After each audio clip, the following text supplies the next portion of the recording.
mahasiswa Universitas Negeri Makassar angkatan 2022, Fakultas Ilmu Sosial dan Hukum, Prodi Pendidikan Sosiologi. Jadi teman-teman, di sini saya akan membuat sebuah video mengenai materi yang telah saya dapat di mata kuliah pengantar ilmu hukum yang diberikan oleh dosen Bu Arlika. Jadi saya ucapkan terima kasih kepada Bu Arlika yang telah memberikan ilmunya selama ini di perkuliahan saya dan mengajarkan saya dan teman-teman mengenai apa itu hukum dan mengantarkan saya agar saya dapat mengerti sedikitlah tentang hukum. Jadi di sini saya akan membuat video mengenai semua materi yang telah saya dapat selama saya mengikuti proses perkuliahan yang diberikan oleh Bu Arlika.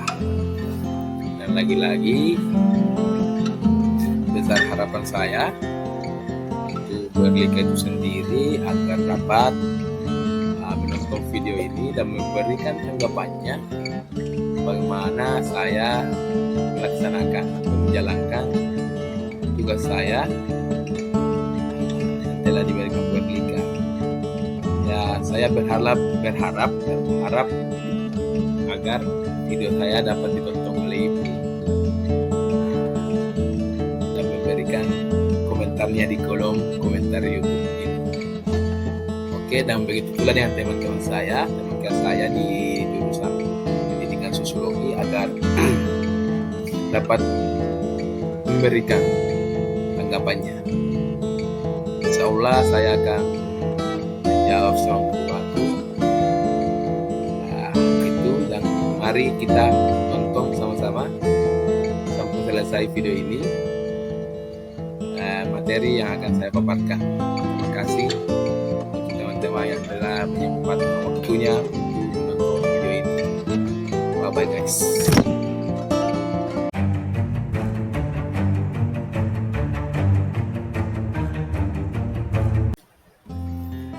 Assalamualaikum warahmatullahi wabarakatuh. Salam, Om Swastiastu, Namo Buddhaya, salam kebajikan. Segala puji dan rasa syukur kita panjatkan atas kehadirat Tuhan Yang Maha Esa yang telah memberikan semua rahmat-Nya dan karunia-Nya sehingga saya dapat menyelesaikan tugas video ini. Nah, pada kesempatan kali ini saya mengucapkan terima kasih banyak kepada Bu Arlika selaku dosen pengampu pengantar ilmu hukum. Mata kuliah pengantar ilmu hukum itu sendiri adalah mata kuliah dasar untuk pelajaran hukum atau mata kuliah dasar untuk mempelajari ilmu hukum itu sendiri. Nah, dapat pula dikatakan bahwa PIH merupakan dasar untuk pelajaran lebih lanjut dalam studi hukum yang mempelajari pengertian dasar, gambaran dasar, dan sendi-sendi utama ilmu hukum itu sendiri. Nah, kita akan masuk di materi pengertian hukum.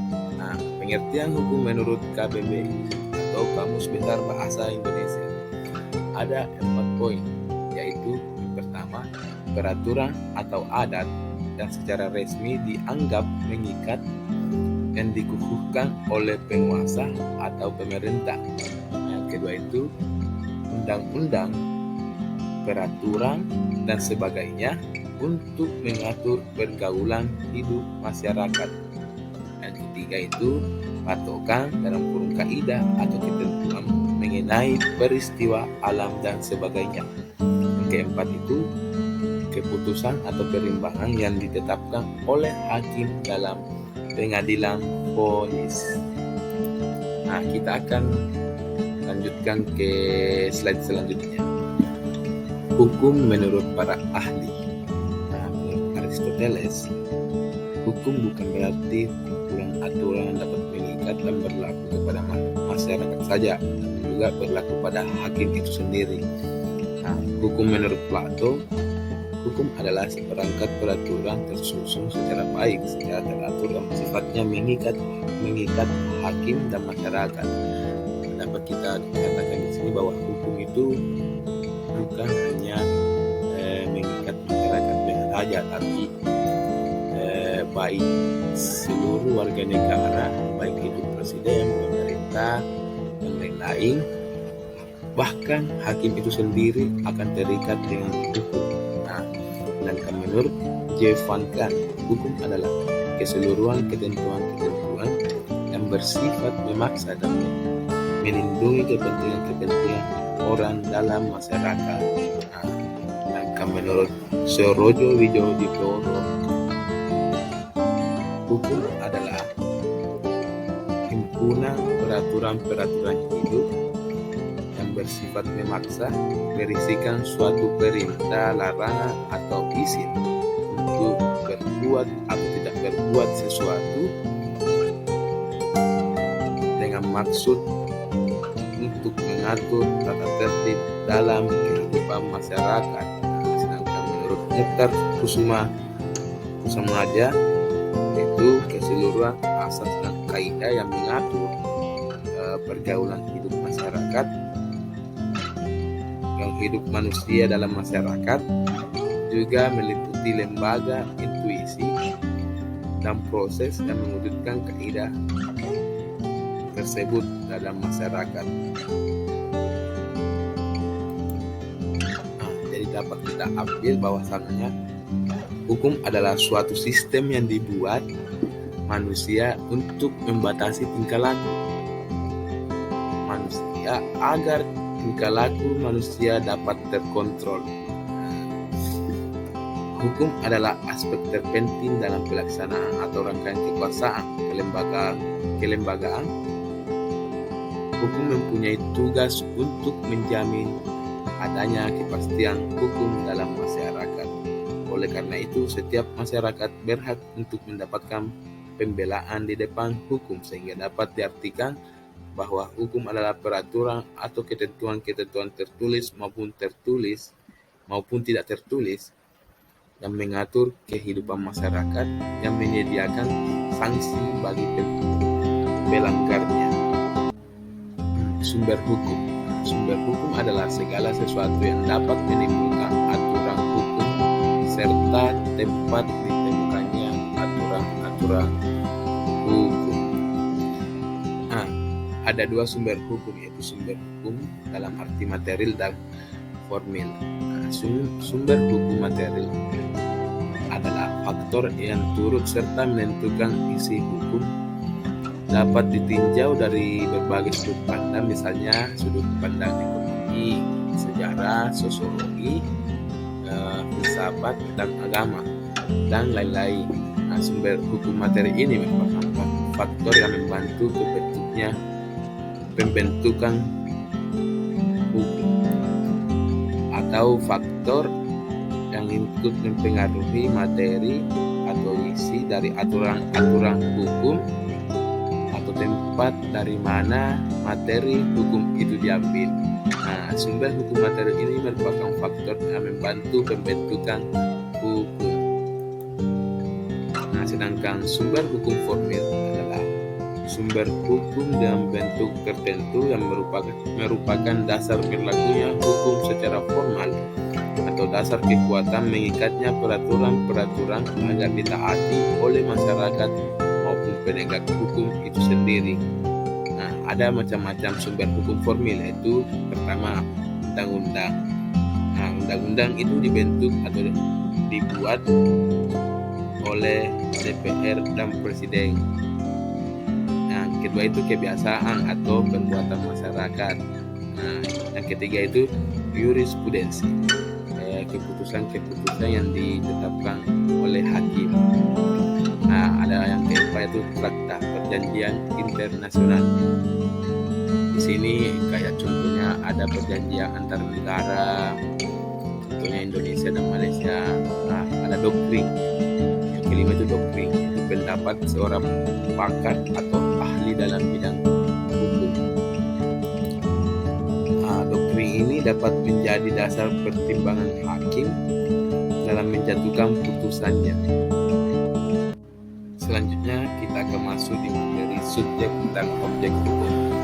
Jadi subjek hukum itu sendiri adalah orang, pembawa hak dan kewajiban atau setiap makhluk yang berwenang untuk memperoleh dan menggunakan hak dan kewajibannya dalam lalu lintas hukum. Subjek hukum terdiri dari dua, yaitu manusia dan badan hukum. Manusia sebagai subjek hukum telah mempunyai hak dan mampu menjalankan haknya dan dijamin oleh hukum. Ada juga golongan manusia yang tidak dapat menjadi subjek hukum itu sendiri. Nah, salah satunya itu yang pertama, anak di bawah umur, belum dewasa dan belum menikah. Yang kedua yaitu orang yang berada dalam pengampunan, yaitu orang yang sakit ingatan, pemabuk dan pemboros. Nah, dua, badan hukum. Nah, badan hukum adalah orang yang diciptakan oleh hukum.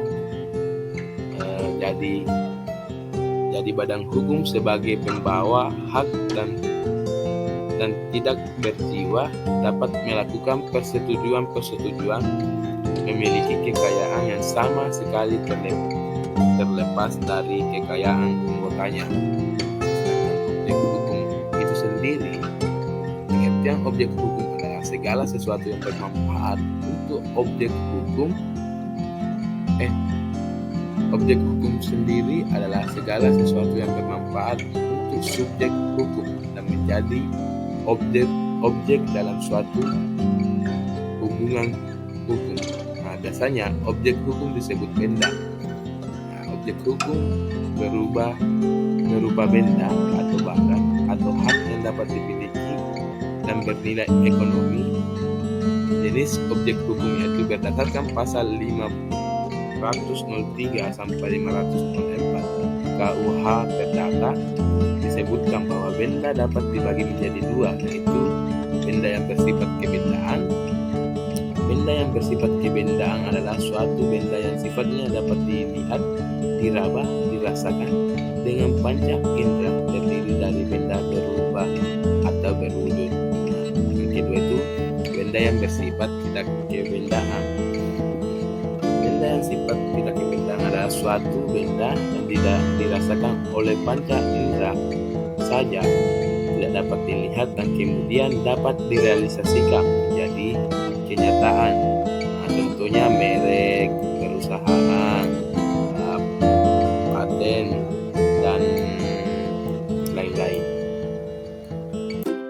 Nah, ini dia slide terakhir saya, yaitu sebuah kata-kata dari salah satu tokoh hukum Indonesia, tapi dia berada dari Sulawesi Barat, yaitu Bapak Baharudin Loka. Dia mengatakan, walaupun esok langit akan runtuh, harus tetap dekatkan. Sekian dari saya, terima kasih. Jadi itulah tadi materi yang telah saya terima selama saya mengikuti proses perkuliahan yang diampu oleh dosen pengantar ilmu hukum saya, itu Bu Andika. Jika ada kata atau ucapan saya yang menyakitkan untuk teman-teman sekalian, mohon dimaafkan.